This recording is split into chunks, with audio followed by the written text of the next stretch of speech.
Duwaste ichila wamayanka chana chante wani chelo ya ya ya ya ya ya ya ya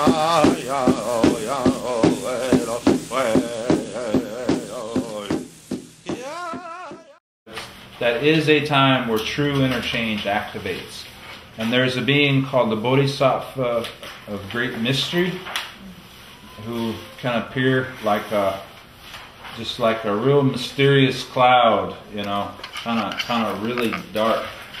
That's because these bodhisattvas come from basically the underworlds of things, where there are atoms and subatomic particles and shamanic worlds and all that sort of underneath inner earth type of stuff. Okay? But it turns out that on our spiritual path we have to go into the darkness at least twice. They call it the night of the soul, and then they call it the ultimate night of the soul too. Right. And this Bodhisattva of great mystery watches over that. And so if you're conscious on your road, you can utilize this symbol for fasting purposes. Okay? And you have to be real gentle with yourself when you do that, and have a friend that's helping you out and stuff like that. But in your inner meditations, to connect with the mysterious changeable, which we also call the Great Mother. Okay? What it does is it activates your original DNA. There's this gland in our body called the thymus. Okay, the doctors have been saying, oh, it doesn't do anything. Then they came out and they said, well, every cell in your body sends something through it every day to make sure that its DNA is matching your central DNA. Okay? So in other words, this little organ that's just above our heart called the thymus is daily talking to all the cells in our body to make sure everything's lined up. Okay? In other words, those 7 fires, the original blueprint is right there in you. It's also in your tailbone, and it's also in the center of the brain, are 2 other places that fire anchors. Okay? Now, the reason why this is important is that when you go into your night of soul, okay, it's like you're in entire blackness. And they say that even your guides can't go in there with you. You're all by yourself. The only thing that you get is your connection to God. It's one of the best places to hear, to hear the resonant voice. And the test is that fire inside of you to become comfortable, for you to become comfortable with yourself in terms of that sacred fire. And once you become comfortable with yourself, then daylight reappears and all that. That's the night of the soul. During the ultimate night of the soul, part 2, you're in even darker places. Okay, it's like they're not even stars. There's no pinholes of the light of the celestial coming through. And in that place, you get to face your fears and your angers, any little emotional things that you have left over inside you. Okay?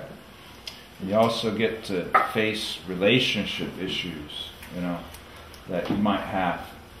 Ultimately, you can hear your spiritual friends, but they're distant. They can't say, oh, step there, don't step over here.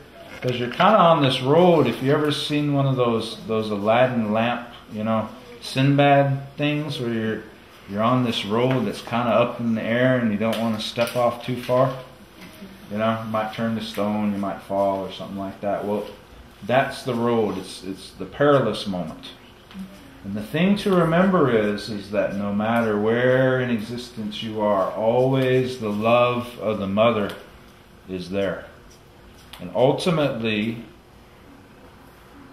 okay, so I can say a little bit of it. Ultimately, understanding that you're in a womb of love, that's how much of that I can say. Yeah. They usually don't let me get anywhere near that stuff. And so this Bodhisattva great mystery, it's true, huh? This Bodhisattva great mystery through this way of change is a coursing of our soul's road. Okay, and these are just two of the steps on our soul's road. And so I'm getting, it's like this yogi's talking to me now.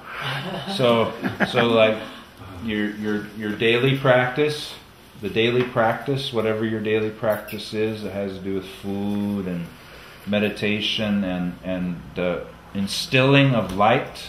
Okay, that is part of it all.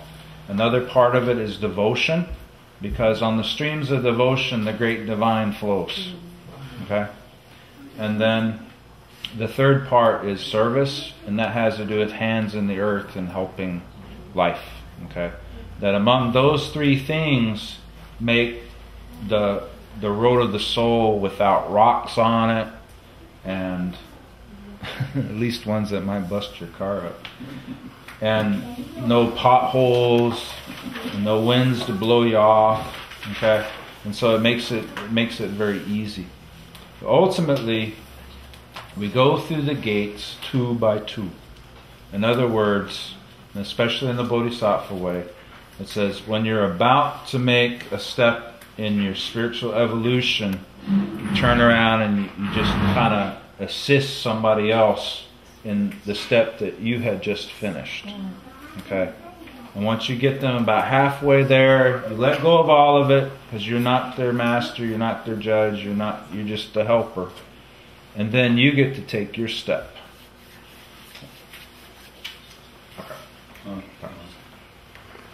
My stick, when he was talking about the gates, I've seen this St. Peter sign out these gates. And this guy, Jesus, was going to go visit St. Peter, do something different in heaven, and down to the gates. And Peter seen him, he said, hey, Jesus, could you take my place for a little bit? I got to go pee. I'm standing there too long. He said, okay. He said, well, what do I do? He said, well, if somebody comes, well, you could, well, just keep them at bay to ask them a few questions, you know.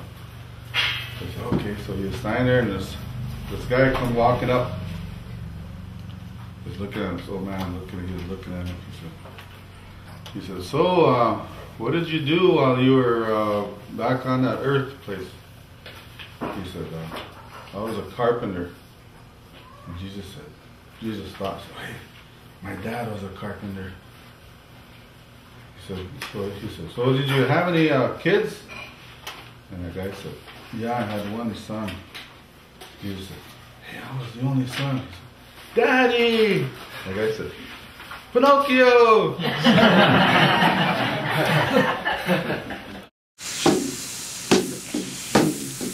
Took a shit